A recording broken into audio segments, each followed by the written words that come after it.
नमस्कार, Ashish Sharma chemistry class में आपका स्वागत है। जैसा कि पिछली बार हमने बेसिक मैथमेटिक्स की क्लास नंबर 1 लेके आए थे। बेसिक मैथमेटिक्स क्लास नंबर 1 के अंदर हमने लॉग वैल्यूज और लॉग फॉर्मूलेस के बारे में पढ़ा था और ये देखा था कि उनका यूज आयनिक इक्विलिब्रियम में जब हम पीएच निकालते हैं, पीओएच निकालते हैं, पीके निकालते हैं, पीके भी निकालते हैं, तो उस समय उन लॉग्स वैल्यू और लॉग फॉर्मूलाज का हम वहां पर यूज करते हैं। तो आज हमारी है क्लास नंबर 2। जैसा कि आपको टाइटल पता पड़ रहा है, आज हम कौन सा टॉपिक पढ़ेंगे? आज हम पढ़ेंगे कर्व स्केचिंग या ग्राफ फ्लोटिंग हम यहां पे पढ़ेंगे। तो बेसिकली केमिस्ट्री या फिजिक्स के अंदर, बेसिकली केमिस्ट्री हम देख रहे हैं, तो केमिस्ट्री के अंदर ग्राफ ड्रॉ करना हमें बहुत जरूरी है आना, क्योंकि फिजिकल केमिस्ट्री में बहुत सारे ग्राफ यहां पर बनते हैं और उन ग्राफ को हम यहां पर आज बनाना सीखेंगे कि उन ग्राफ को हम किस प्रकार से ड्रॉ करते हैं और उनका क्या मीनिंग निकलता है।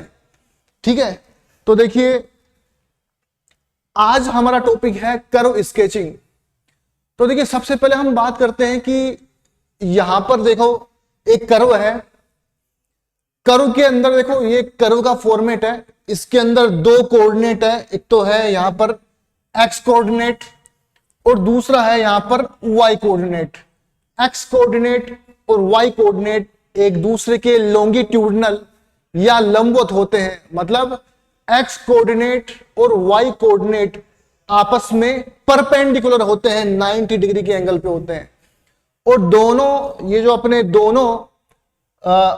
दोनों कोऑर्डिनेट है, जिस पॉइंट पर एक दूसरे को बाइसेक्ट करेंगे या काटेंगे, तो उस पॉइंट को अपन कितना मानते हैं? वहां पर पॉइंट अपन मानते हैं 0। इस काटने वाले स्थान पे जो पॉइंट है इसको हम क्या मानते हैं? 0 वैल्यू यहां पर। और इसी को हम क्या बोलते हैं? इसी को हम बोलते हैं रूट पॉइंट या इसी को हम बोलते हैं मूल बिंदु। इतना क्लियर है? तो पहला क्लियर है, ये एक्स कोऑर्डिनेट है, ये वाई कोऑर्डिनेट है, जहां पर ये आपस में काटते हैं वहां पर वैल्यू 0 होती है और इसे हम मूल बिंदु या रूट पॉइंट कहते हैं। इतना क्लियर है? अब देखिए एक्स कोऑर्डिनेट के दो पॉइंट होते हैं, दो एंड्स होते हैं। यहां पर यहां तो होता है प्लस एक्स पॉइंट, ठीक है, और यहां पर होता है माइनस एक्स। ऐसे ही वाई के भी दो एंड्स होते हैं, एक तो देखो यहां पर प्लस वाई है और नीचे माइनस वाई है। यहां पर देखिए 0 से जो वैल्यू स्टार्ट होगी वो +1 +2 +3 4 से 5 है ना, इनफाइनाइट तक। जबकि दूसरी ओर माइनस में वैल्यू स्टार्ट होगी 0 से -1 2 -3 -4। सेम ऐसा ही वाई पर है, 0 से ऊपर हम जाएंगे तो 0 से +1 +2 +3 +4 +5 इनफाइनाइट तक। जबकि यहां पर नीचे की ओर निगेटिव में वैल्यू आएगी -1 -2 -3 -4, ये -5 पॉइंट पर है या कोऑर्डिनेट पर है। इतना क्लियर है? अब देखिए जो भी ग्राफ या कर्व स्केच यहां पर होगी वो इस फॉर्मेट में होती है। y बराबर यहां पर होता है, y बराबर होता है mx + c। कोई भी ग्राफ फॉर्म होगा या स्केच होगा तो वो किस फॉर्मेट में होगा? तो देखो कोई भी इक्वेशन की अगर हम ग्राफ बनाएंगे तो उस इक्वेशन को हम इस फॉर्मेट में सेट करते हैं, y बराबर mx + c। किसी भी इक्वेशन का ग्राफ हमें बनाना है तो उसको किस फॉर्मेट में सेट करना है? y बराबर mx + c। इस फॉर्मेट में उसे हम सेट करेंगे तब जाके ग्राफ बना पाएंगे। क्लियर है इतना? तो देखो यहां पर y क्या है? y क्या है यहां पर? y coordinate. x क्या है? x coordinate. जबकि देखो यहां पर जो c है, यहां पर जो c है, यहां पर c है इंटरसेप्ट। c क्या है? इंटरसेप्ट, या इसको बोलते हैं अंतःखंड। क्या होता है वो भी समझाएंगे, लेकिन c यहां पर क्या है? इंटरसेप्ट या अंतःखंड। जबकि देखो यहां पर जो m है, ये m यहां पर क्या है? इस m को हम बोलते हैं स्लोप, स्लोप ऑफ कर्व, वक्र की प्रवणता या वक्र की ढाल। और बेसिकली क्या होता है? ये क्या होता है? ये होता है tan थीटा। ये क्या होता है ग्राफ में? ये होता है tan थीटा। तो m यहां पर क्या है? कर्व की स्लोप है, ढाल है या tan थीटा है। इतना क्लियर है? तो देखिए इस ग्राफ को हम जान चुके हैं, इस ग्राफ के फॉर्मेट को हम जान चुके हैं, और हम ये भी जान चुके हैं कि कोई भी इक्वेशन किस फॉर्मेट में सेट करनी पड़ेगी, y बराबर mx प्लस c फॉर्मेट में सेट करनी पड़ेगी। इस फॉर्मेट में इक्वेशन सेट है तब हम कर्व स्केच कर सकते हैं, अदरवाइज नहीं कर सकते। अब देखो कैसे कर्व बनाना है, कैसे ये फॉर्मेट सेट करना है, उसको हम देखेंगे एक क्वेश्चन से। तो देखो पहला क्वेश्चन है हमारा, इस क्वेश्चन में 3y माइनस एक्स बराबर 6। इस क्वेश्चन में 3 क्वेश्चन पूछे हैं हमसे, इंटरसेप्ट क्या होगा, इसका स्लोप क्या होगा, उसका कर्व कैसे बनाएंगे। तो देखिए सबसे पहले हमारे पास में कौन सी इक्वेशन है, सोल्व करते हैं। चलो हमारे पास में इक्वेशन कौन सी है, गिवन इक्वेशन क्या है, गिवन इक्वेशन हमारे पास में कौन सी है बताइए। हमारे पास में इक्वेशन गिवन है 3y माइनस एक्स बराबर 6, ये इक्वेशन दी गई है हमको। अगर देखो हम क्या करते हैं, यहां पर हम इस इक्वेशन को सेट करते हैं y बराबर mx प्लस c, मैंने बताया था इस फॉर्मेट में सेट करते हैं। अब इस फॉर्मेट में कैसे सेट करेंगे, तो उसके लिए हम क्या करते हैं, उसके लिए देखिए हम क्या करते हैं, यहां पर देखो y की वैल्यू निकालो। कैसे निकालेंगे, तो यहां पर क्या आएगा बताइए, यहां पर क्या आएगा, यहां पर देखो 3y बराबर x प्लस 6 ये आ जाएगा, और 3y से यहां पर y की वैल्यू निकालें, 3y बराबर x प्लस 6 आ गया। y बराबर निकालू मैं, तो y बराबर क्या आ जाएगा, 3 को डिवाइडेशन में ले जाओ तो क्या आ जाएगा 1/3 गुणा x प्लस 6/3 कितना आ जाएगा 2। ठीक है, तो देखिए यहां पर मैंने आपको बताया था कि जो x का गुणांक है, x से जो मल्टीप्लाई हो रहा है, उसको तो हम क्या बोलते हैं, बताइए m, स्लोप ऑफ कर्व। और यहां पर जो सेपरेट राशि बचती है उसको हम क्या बोलते हैं, c, यानी कि इंटरसेप्ट। तो बताइए यहां पर इंटरसेप्ट कितना आ गया, इंटरसेप्ट जो है वो कितना आ जाएगा, c बराबर कितना है 2 आ गया। वहीं देखो यहां पर जो स्लोप ऑफ कर्व है, यहां पर स्लोप कितना आया, स्लोप m की वैल्यू जो है वो कितनी आ गई, यहां पर कितनी आ गई, x से कितना मल्टीप्लाई है, जो x से मल्टीप्लाई होता है उसको हम क्या बोलते हैं, m बोलते हैं। तो यहां पर कितना आ गया 1/3। इतना क्लियर है। अब देखिए अगर हम इसका कर्व खींचें, इसका अगर मैं मान लो कर्व खींचूं, तो देखो कर्व कैसे खींचेंगे अपन, कर्व का फॉर्मेट ऐसा होता है, ठीक है, ये x कोऑर्डिनेट और ये y कोऑर्डिनेट, ये -y है और ये -x है, और ये रूट पॉइंट। अगर मान लीजिए यहां पर मैं x बराबर 0 रख दूं, यहां पर अगर मान लीजिए मैं x बराबर 0 रख दूं, तो ये पूरा 0 हो जाएगा। ये क्या y का मान 0 होगा, यहां पर नहीं होगा। अगर x बराबर 0 रख दूंगा तो ये 0 हो जाएगा, लेकिन क्या बच जाएगा, 2 बच जाएगा। तो मतलब x बराबर 0 रखने पर y 0 नहीं होता है, y बराबर कितना होता है, 2 होता है। तो अगर मान लीजिए मूल बिंदु से या रूट पॉइंट से मैं ग्राफ स्टार्ट करूं, और इनिशियली y की देखो x बराबर 0 है, लेकिन y बराबर 0 नहीं है, कितना है 2। तो x बराबर 0 होने पर भी y बराबर कितना आता है, 2 पर आता है। तो मतलब अपना जो ग्राफ है वो y कोऑर्डिनेट पर 0 से स्टार्ट नहीं होकर कहां से स्टार्ट हुआ, कहीं ऊपर से। तो देखो ये जो वैल्यू है, यहां पर ये जो वैल्यू है वो एक्चुअल में कितनी हो गई, ये हो गई 2। ये जो वैल्यू है कितनी हो गई, 2। तो पेन का कलर चेंज कर लेता हूं मैं। तो ये वैल्यू बराबर कितनी हो गई, ये हो गई 2। और 2 ही क्या है, यहां पर इंटरसेप्ट है या अंतःखंड है। तो हम बात कर रहे थे इंटरसेप्ट क्या होता है ग्राफ में, तो यही इंटरसेप्ट है।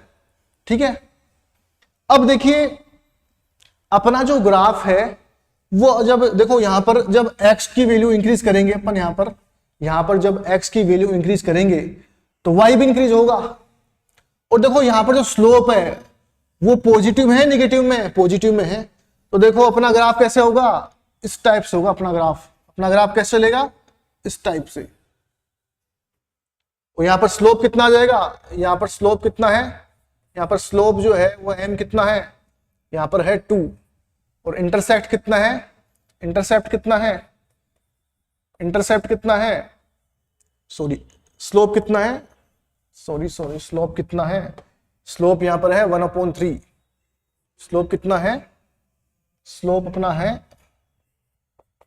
+1/3, ठीक है ना। इतना क्लियर है सबको? अभी क्लियर नहीं है तो अगली प्रैक्टिस करेंगे, क्वेश्चन में आपको समझ में आएगा कि एक्चुअल में कैसे करते हैं, ठीक है। तो देखो नेक्स्ट हमारा क्वेश्चन है, इस क्वेश्चन के अंदर देखो हमें क्या दिया है, हमारी इक्वेशन यहाँ पर क्या दी गई है, हमें इक्वेशन दी गई है यहाँ पर देखो इक्वेशन क्या दी है, गिवन इक्वेशन है x + 3y = 6, ये इक्वेशन दी गई है हमको। अब देखो इस इक्वेशन को हमें किस फॉर्मेट में सेट करना पड़ता है, हम जानते हैं y = mx + c, इस फॉर्मेट में सेट करना पड़ता है। अब देखो इस फॉर्मेट में कैसे सेट करेंगे अपन, तो देखिए यहां पर 3y बराबर क्या हो जाएगा, 3y बराबर आ जाएगा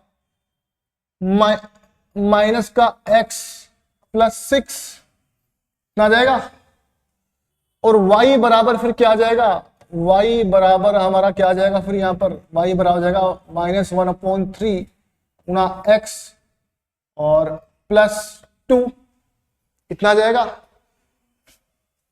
कर्व का फॉर्मेट कौन सा होता है, यहां देखो y बराबर mx + c, मतलब जो x से मल्टीप्लाई हो रहा है वो क्या है m, तो यहां पर m क्या आ गया -1/3, और c क्या आ गया, c आ गया 2, इतना क्लियर है। तो देखो इंटरसेप्ट क्या हो जाएगा, यहां पर जो इंटरसेप्ट है, इंटरसेप्ट c बराबर कितना आ जाएगा 2 + का 2, और जो अपना स्लोप है, स्लोप m बराबर क्या आ गया -1/3। अब देखिए यहां पर जो कर्व स्केच करेंगे हम, उसमें ध्यान से देखना, यहां पर जो कर्व स्केच करेंगे तो देखो कैसे होगा, ये प्लस का x है, ये माइनस का x है, ये प्लस का y है और ये माइनस का y है।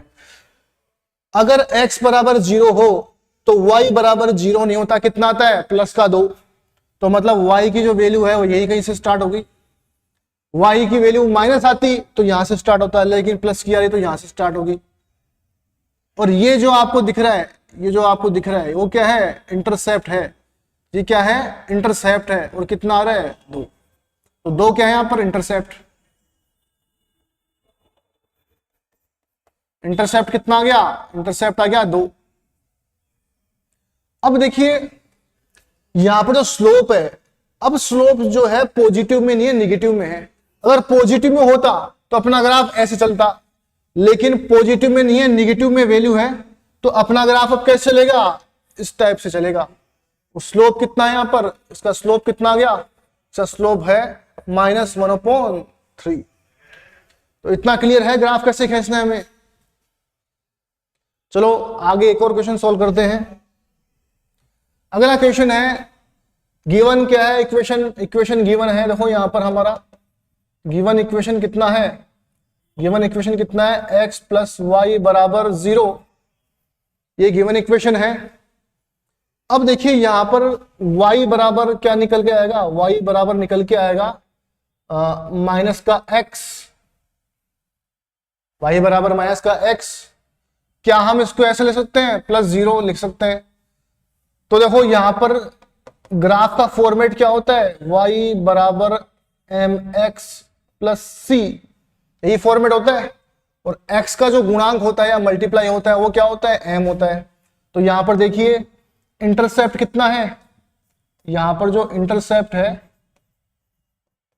इंटरसेप्ट c बराबर कितना है 0, तो देखो इंटरसेप्ट c कितना है 0, और x से क्या चीज गुणा हो रही है, x से जो गुणा होता है उसको हम क्या बोलते हैं, स्लोप m बोलते हैं, m फॉर स्लोप। तो यहां पर स्लोप कितना आ गया, यहां पर स्लोप जो m है वो कितना आ जाएगा -1।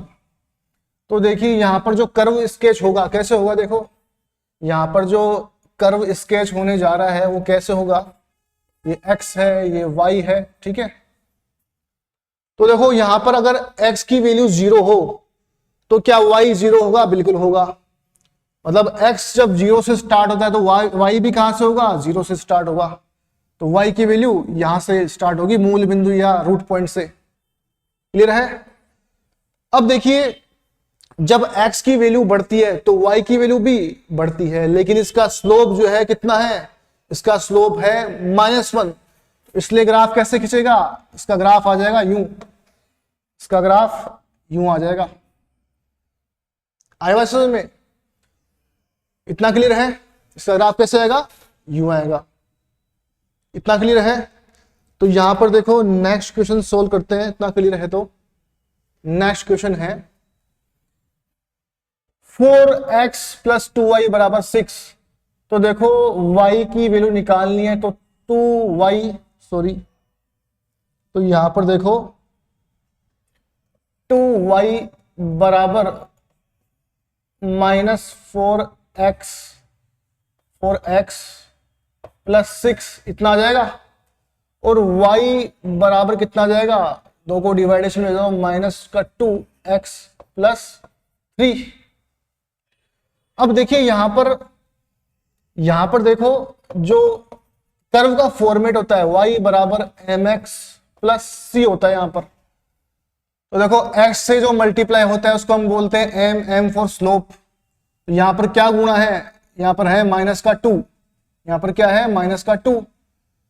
और इससे जो प्लस में होता है उसको हम क्या बोलते हैं? उसको हम बोलते हैं c इंटरसेप्ट। तो इंटरसेप्ट कितना हो गया? 3 हो गया। तो यहां पर देखो इंटरसेप्ट कितना आ जाएगा? यहां पर इंटरसेप्ट c बराबर कितना आ गया? 3 + का 3। और स्लोप कितना आ गया? स्लोप m बराबर कितना आ जाएगा? बराबर आ जाएगा -2। इतना क्लियर है?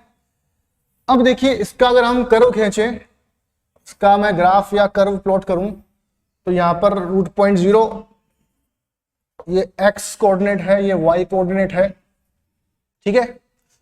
तो देखो अगर यहां पर इस इक्वेशन के अंदर, ये इक्वेशन है अपनी, इस इक्वेशन के अंदर x बराबर 0 हो तो y बराबर 0 नहीं होगा। कितना हो जाएगा?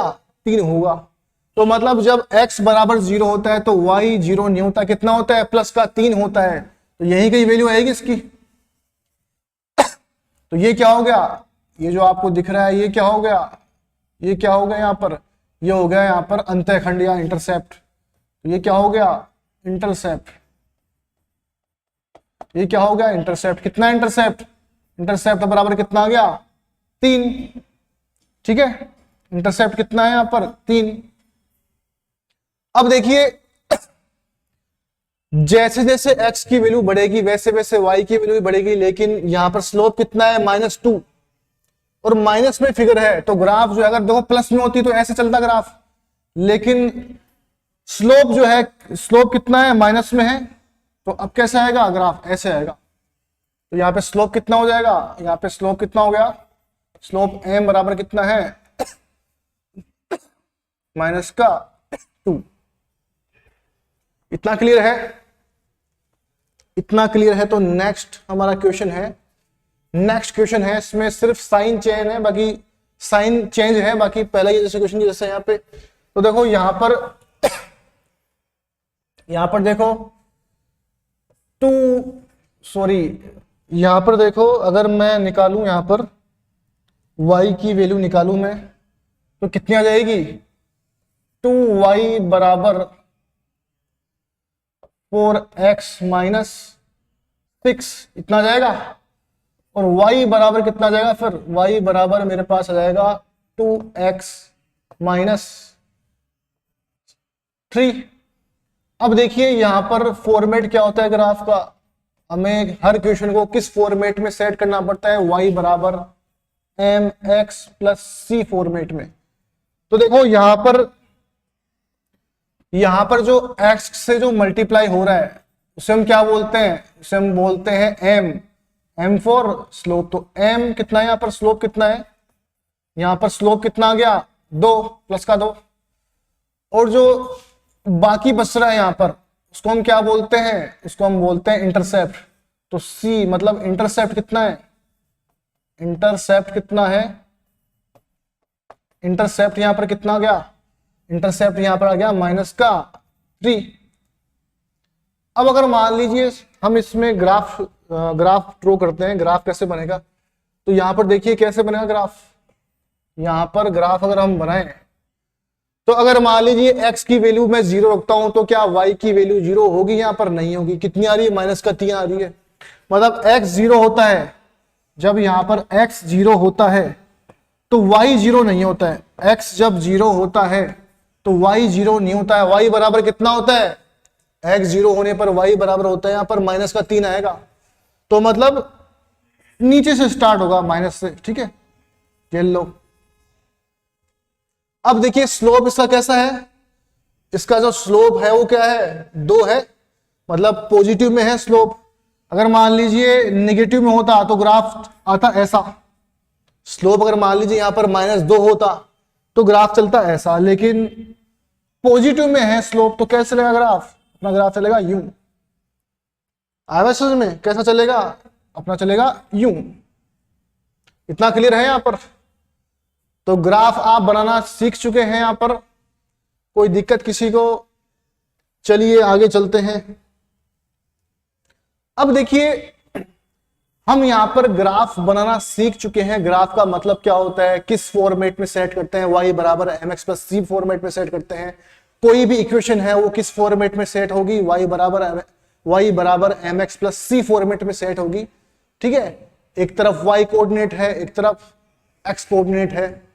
ग्राफ कैसे बनाना है हमने क्वेश्चन से सीख लिया यहां पर। अब देखिए बात आती है कि फिजिकल केमिस्ट्री के अंदर इस कर्व स्केचिंग का या प्लॉटिंग ऑफ ग्राफ का यूज क्या है। तो बेसिकली तो ग्राफ हर चैप्टर में काम में आता है, लेकिन मोस्ट ऑफ हम नीट और जेई के अंदर देखें तो हम एक चैप्टर पढ़ते हैं केमिकल काइनेटिक्स। तो हम यहां देखते हैं use of curve sketching, use of curve sketching. तो देखो ये कहां यूज होता है, ये टॉपिक बेसिकली यूज होता है केमिकल काइनेटिक्स में। केमिकल काइनेटिक्स जब हम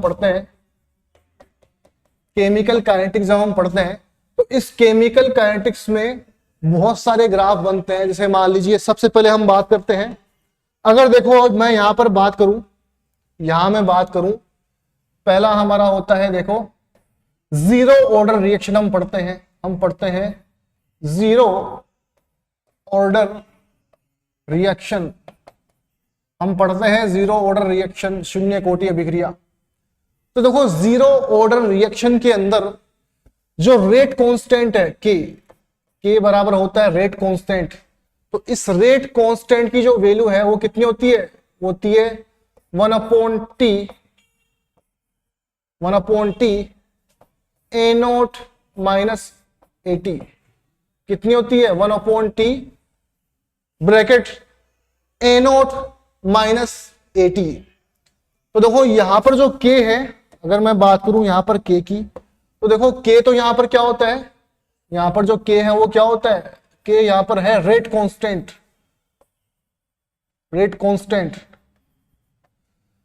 और रही बात t की, अगर मैं बात करूं t की, तो t यहां पर क्या होता है, देखो यहां पर A नोट की बात करूं तो A नोट होता है इनिशियल कंसंट्रेशन। A नोट यहां पर होता है initial concentration of reactant, initial concentration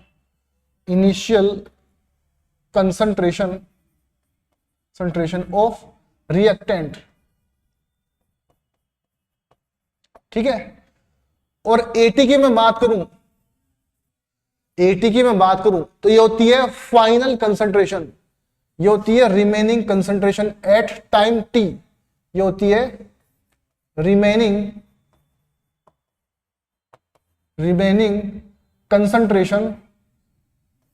concentration of reactant at time T. और टी यहां पर क्या होता है, अगर मैं बात करूं इस टी की, तो देखो यहां पर जो टी है ना, यहां पर ये जो टी है, यहां पर ये जो टी है, वो टाइम यहां पर क्या होता है कि ए नॉट से ए टी आने में जो समय लग रहा है, initial concentration rate of sorry initial concentration of reactant A note है, उसको 80 कंसंट्रेशन होने में जो जितना समय लेगा उसको हम क्या बोलते हैं यहां पर टी। तो टी यहां पर क्या है, तो देखो यहां पर टी बराबर क्या है, time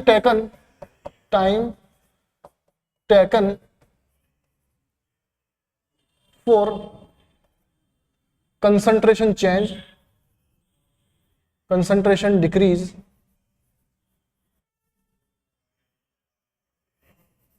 decrease 80 to A naught to 80।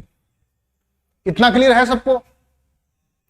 अब देखिए अगर हम यहां पर ग्राफ खींचे, अगर देखो अगर मैं यहां पर ग्राफ कर्व करूं या ग्राफ बनाऊं, अगर देखो मैं बात करूं इसकी, इस इक्वेशन की अगर मैं ग्राफ खींचूं, देखो सुने मेरी बात, हमारे पास में क्या था, k बराबर क्या आया था, k बराबर था 1/t ए नोट माइनस 80।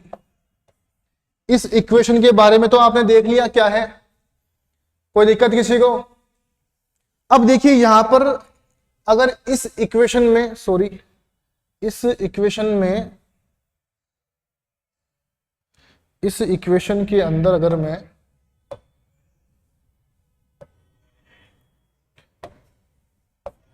ए नोट माइनस 80, इस इक्वेशन के अंदर अगर मान लीजिए मैं कर्व स्केच करूं, यहां पर मैं कर्व स्केच करना चाहूं, अगर मान लीजिए यहां पर कर्व हम स्केच करें, यहां पर तो क्या है, यहां पर तो है देखो ए नोट 80 और यहां पर है टी टाइम, ठीक है। तो अगर हम कर्व स्केच करें यहां पर 80 वर्सेस टी के बीच में, तो देखो कैसे करेंगे अपन, तो हम जानते देखो ए नोट ये तो क्या है वाई कोऑर्डिनेट, यहां पर जो ए नोट 80 जो है यहां पर है, यहां पर जो 80 है वो तो किस कोऑर्डिनेट पर है, वो तो है वाई कोऑर्डिनेट पर, और एक्स कोऑर्डिनेट पे क्या है समय टी। तो देखो टी तो क्या है एक्स कोऑर्डिनेट पे, 80 कहां पर है वाई कोऑर्डिनेट पर। तो हम जानते हैं कि ग्राफ को हम किस फॉर्मेट में कर्व करते हैं, y बराबर mx प्लस सी फॉर्मेट में कर्व करते हैं। और देखो इस फॉर्मेट में इसको हम चेंज करें तो देखो कैसा हो जाएगा, यहां पर kt, ये जो इक्वेशन है हमारी यहां पर, ये इक्वेशन कैसे बदल जाएगी, t को यहां ले जाओ तो k गुणा टी बराबर ए नोट माइनस 80, और अगर 80 में निकालूं यहां पर तो क्या आ जाएगा बताइए, यहां पर 80 बराबर क्या आ जाएगा, 80 बराबर आ जाएगा, जड़ ले जाओ उसको, जड़ ले जाओ तो ए नोट माइनस के गुणा टी, ठीक है। अब देखिए यहां पर इस इक्वेशन के अंदर देखो हम जानते हैं कि देखो टी क्या है एक्स कोऑर्डिनेट पर, और एक्स से जो भी चीज गुणा होती है उसे हम क्या बोलते हैं, उसे हम बोलते हैं स्लोप। तो देखो यहां पर स्लोप कितना आ जाएगा, यहां पर स्लोप m की बात करूं मैं तो t से जो गुणा है उसे हम क्या बोलेंगे स्लोप, तो माइनस के तो आ गया स्लोप, ये आपको जो दिख रहा है, और जो चीज बचती है उसे हम क्या बोलते हैं, उसे हम बोलते हैं इंटरसेप्ट। तो इंटरसेप्ट यहां पर कितना आ जाएगा, इंटरसेप्ट c बराबर कितना आ जाएगा प्लस ए नोट। इतना क्लियर है। अब देखो हम कर्व अगर स्केच करें, यहां पर कर्व बनाएं, तो अगर मान लीजिए इस इक्वेशन में मैं t बराबर 0 रखूं, तो t बराबर 0 रखने पर क्या 80 बराबर 0 होगा, नहीं होगा। t बराबर 0 रखने पर ये तो 0 हो जाएगा लेकिन ये 0 नहीं होगा, तो t बराबर 0 होने पर 80 बराबर क्या आ जाएगा ए नोट। तो हम कह सकते हैं कि अगर t बराबर 0 है तो x की जो वैल्यू है, x कोऑर्डिनेट पर जो 80 है इसकी वैल्यू 0 नहीं होगी, कितनी हो जाएगी ए नोट, और ए नोट पॉजिटिव में है तो यही कहीं से स्टार्ट होगा। तो ये जो वैल्यू है वो कितनी आ जाएगी, ये जो वैल्यू है वो अंतः खंड या इंटरसेप्ट होगी और कितनी होगी, ए नॉट। ठीक है। अब देखिए जैसे जैसे हम टाइम बढ़ाएंगे तो यहां पर देखो स्लोप पॉजिटिव में है निगेटिव में है, निगेटिव में है, माइनस का के है, तो अपना ग्राफ कैसे जाएगा, नीचे। तो स्लोप कितना है यहां पर, स्लोप है यहां पर, स्लोप एम बराबर यहां पर कितना है, माइनस का के। तो ये ग्राफ समझ में आ गया।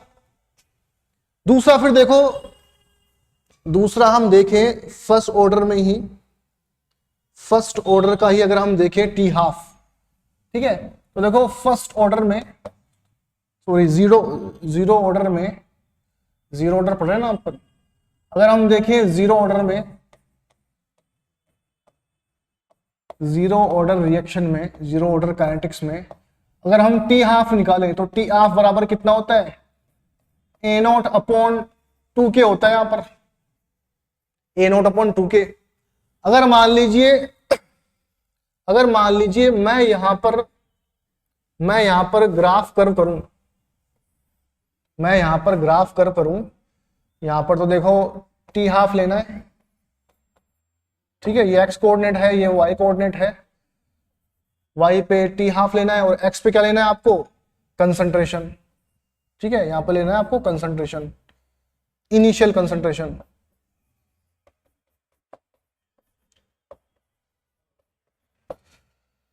देखो रिएक्टेंट की एक्स कोऑर्डिनेट पर इनिशियल कंसंट्रेशन है, जबकि वाई कोऑर्डिनेट पर टी हाफ है, अर्धायु काल इसको बोलते हैं या हाफ टाइम पीरियड है। ठीक है, टी हाफ क्या है यहाँ पर, अर्धायु काल, इसको बोलते हैं half time period, half time period.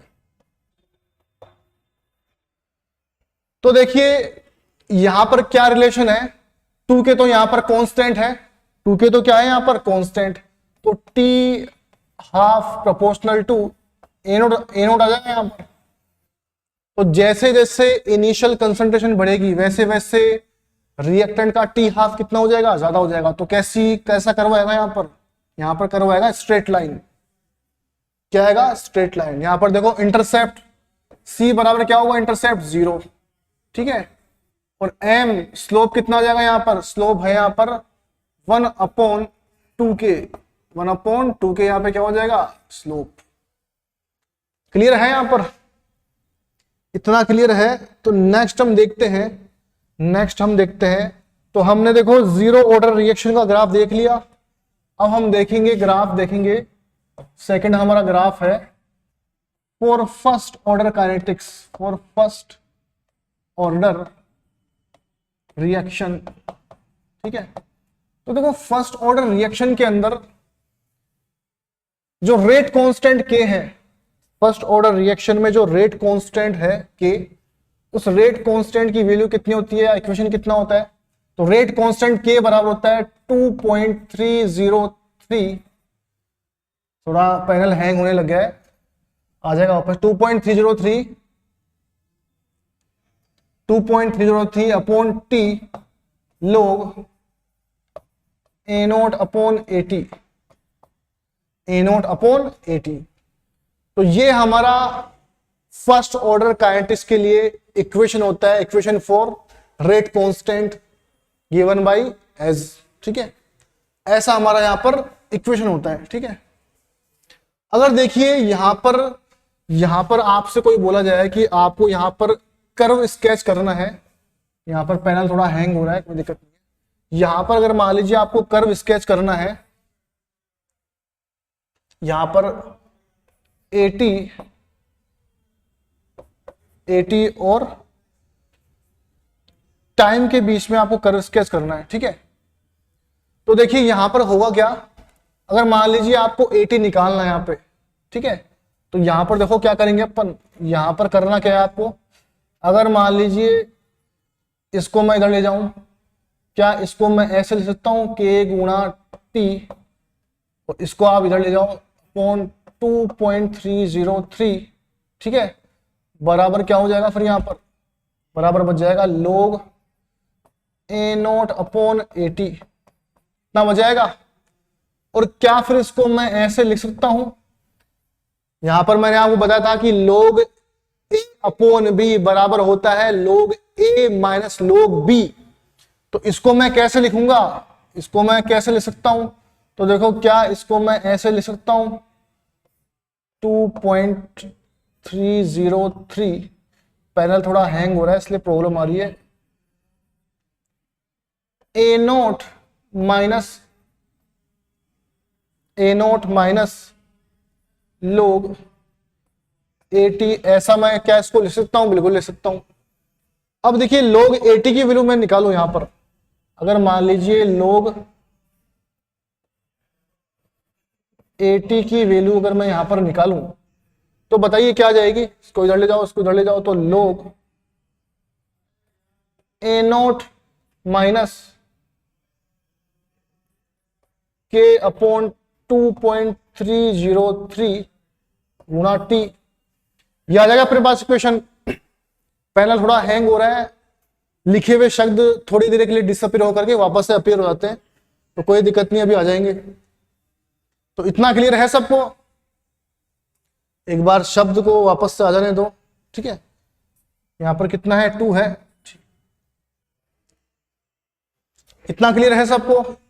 अब देखिए हमारा जो ग्राफ होता है वो किस फॉर्मेट में होता है, हम जानते हैं y बराबर mx प्लस c फॉर्मेट में होता है।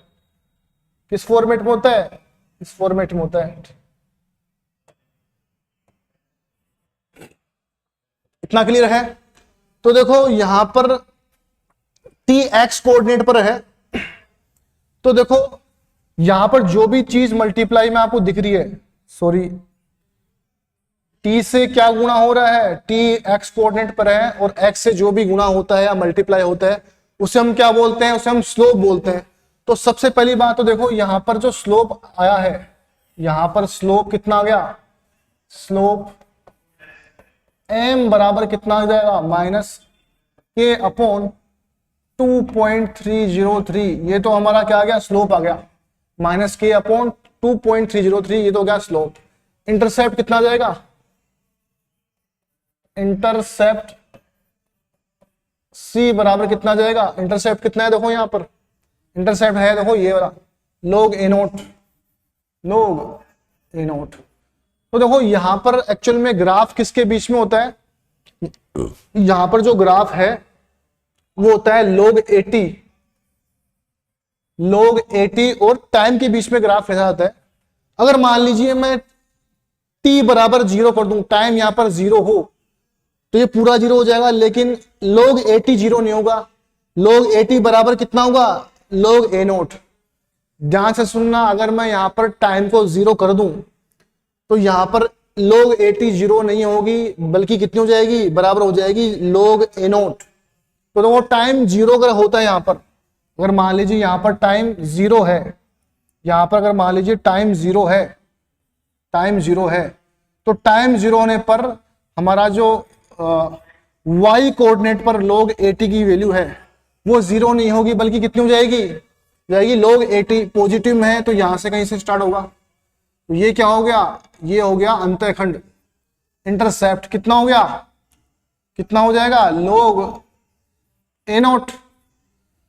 अब जैसे जैसे टाइम का मान बढ़ेगा, टाइम की वैल्यू बढ़ेगी, t बढ़ेगा, तो यहां पर ये जो log AT है वो ही बढ़ेगा, लेकिन यहां पर स्लोप कैसा है, यहां पर स्लोप है माइनस में, यहां पर स्लोप किस में है, माइनस में है। तो माइनस में होने की वजह से ग्राफ जाएगा नीचे, प्लस होता तो यूं चलता ऊपर से, लेकिन कैसा जाएगा, नीचे की ओर जाएगा ग्राफ। तो ग्राफ क्लियर है सबको, ग्राफ क्लियर है। अब देखो ग्राफ क्लियर है तो फर्स्ट ऑर्डर रिएक्शन में हम एक पॉइंट और पढ़ते हैं। फर्स्ट ऑर्डर रिएक्शन में हम पढ़ते हैं टी हाफ। तो फर्स्ट ऑर्डर में एक होती है टी हाफ, यहां भी टी हाफ होती है, कितनी होती है टी हाफ, 0.693 अपॉन के, इतना होता है टी हाफ।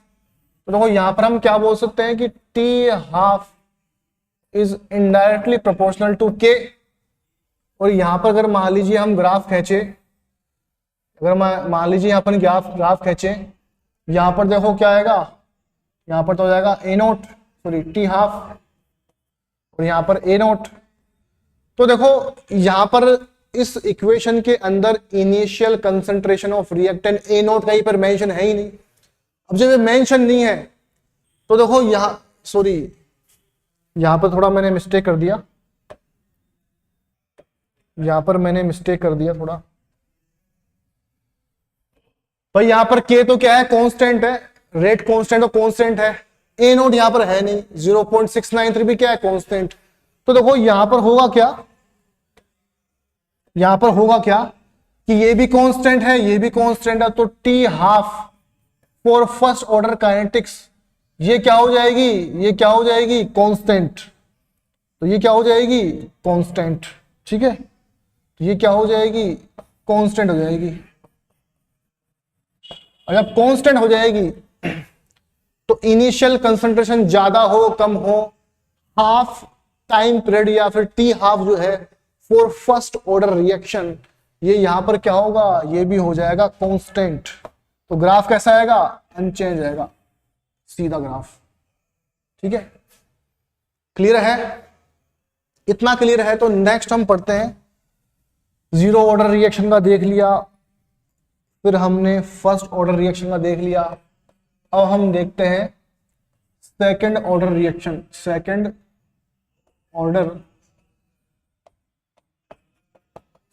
ऑर्डर रिएक्शन के लिए ग्राफ। तो देखिए सेकंड ऑर्डर रिएक्शन की बात करूं तो K बराबर क्या आता है हमारे पास में, वहां पर देखो K बराबर क्या आता है हमारे पास में, K बराबर क्या इक्वेशन आती है, तो K बराबर हम वहां पर लिखते हैं, K बराबर वहां पर हम लिखते हैं 1/T bracket 1/AT minus 1/A note. थोड़ा पैनल हैंग हो रहा है इसलिए दिक्कत आ रही है यहां पर। तो ये इक्वेशन आती है वहां पर। अगर मान लीजिए कोई आपसे कहे कि कर्व आपको खींचना है, यहां पर कर्व खींचना है आपको, ठीक है, तो देखो यहां पर इसको टी को आप के पास ले जाओ तो के टी क्या बनेगा, फिर यहां बनेगा के टी, यहां पर क्या बनेगा, यहां पर क्या बन जाएगा, यहां पर आ जाएगा के गुणा टी बराबर 1/AT माइनस 1/A नोट, इतना आ जाएगा। फिर देखो इसको आप इधर ले जाओ तो 1/AT कितना आ जाएगा, 1/AT बराबर कितना आ जाएगा, 1/AT बराबर जो है वो यहां पर कितना आ जाएगा, वो आ जाएगा फिर यहां पर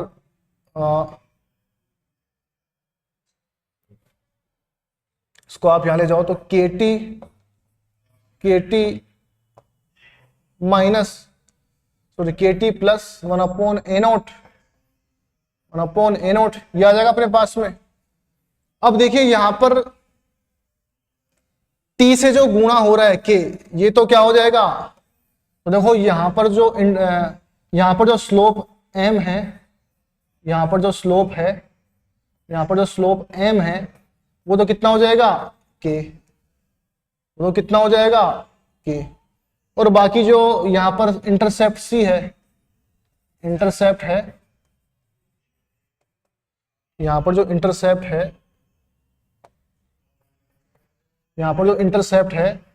इंटरसेप्ट C जो है वो कितना हो जाएगा, C बराबर हो जाएगा 1/A नोट। तो देखो अगर हम ग्राफ या कर्व स्केचिंग करें यहां पर, तो देखो ये x कोऑर्डिनेट है, ये y कोऑर्डिनेट है। तो देखिए अगर इस इक्वेशन के अंदर अगर मान लीजिए t बराबर 0 होता है तो 1/AT का मान 0 नहीं होता है, कितना होता है 1/A नोट। तो देखो अगर हम यहां पर दोनों कर्व खींचते हैं, यहां पर हम कर्व खींचेंगे 1/AT और यहां पर खींचते हैं समय के बीच में, टाइम के बीच में। तो देखो जब t बराबर 0 होता है तो 1/AT का वैल्यू 0 नहीं होता, कितना होता है, t बराबर 0 होने पर 1/A नोट आता है यहां पर। तो यहां पर देखो t बराबर 0 होने पर 1/80 का वैल्यू कितना हो जाएगा 1/a0, और प्लस में है तो मतलब यहां कहीं से स्टार्ट होगा, तो ये फिर क्या हो जाएगा, ये जो गैप आ रहा है ये गैप क्या हो जाएगा, अंतःखंड हो जाएगा या इंटरसेप्ट। ये किसके बराबर है 1/a0 के बराबर।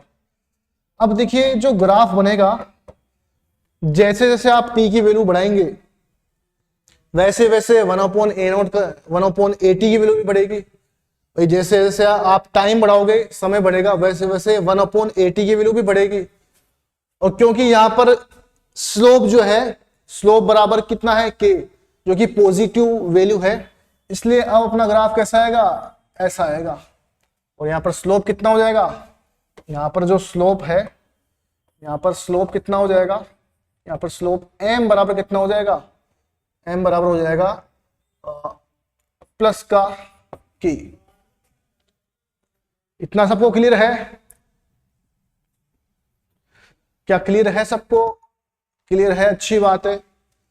अब देखिए नेक्स्ट फिर हम यहां पर पढ़ते हैं, नेक्स्ट फिर देखो हम क्या देखते हैं कि सेकंड ऑर्डर जो रिएक्शन है, सेकंड ऑर्डर रिएक्शन का हम फिर देखते हैं। वहां पर एक इक्वेशन होती है टी हाफ की, सेकंड ऑर्डर के टी हाफ की इक्वेशन क्या होती है 1/a0 गुणा के। तो देखो यहां पर के तो क्या होता है कांस्टेंट, तो टी हाफ जो है, यहां पर जो टी हाफ है वो इनडायरेक्टली प्रोपोर्शनल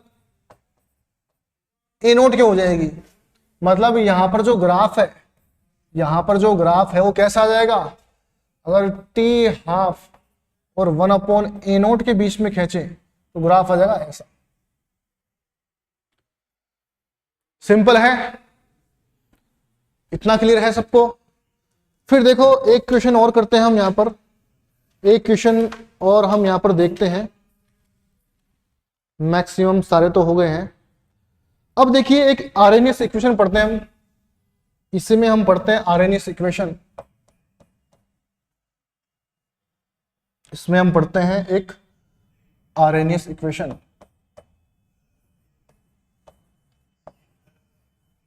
आरएनएस इक्वेशन या आरएनएस समीकरण, केमिकल काइनेटिक्स में आरएनएस इक्वेशन हम पढ़ते हैं। तो देखो वहां पर एक इक्वेशन आती है, इसमें आती है log के बराबर, के तो क्या है रेट कांस्टेंट है, log A for RNS equation है, सॉरी आरएनएस कांस्टेंट है, और यहां पर आती है माइनस के अपॉन सॉरी ई ए अपॉन 2.303 RT। तो ये एक इक्वेशन हमें वहां पर ऑब्टेन होता है या प्राप्त होता है जब उसको सोल्व करते हैं हम। आरएनएस इक्वेशन को जब हम सोल्व करते हैं तो ये एक नई इक्वेशन वहां पर निकल कर आती है, ठीक है। तो देखिए यहां पर जो ग्राफ कर्व होता है वो किसके बीच में होता है, यहां पर हमें ग्राफ बनाना पड़ता है, यहां तो होगा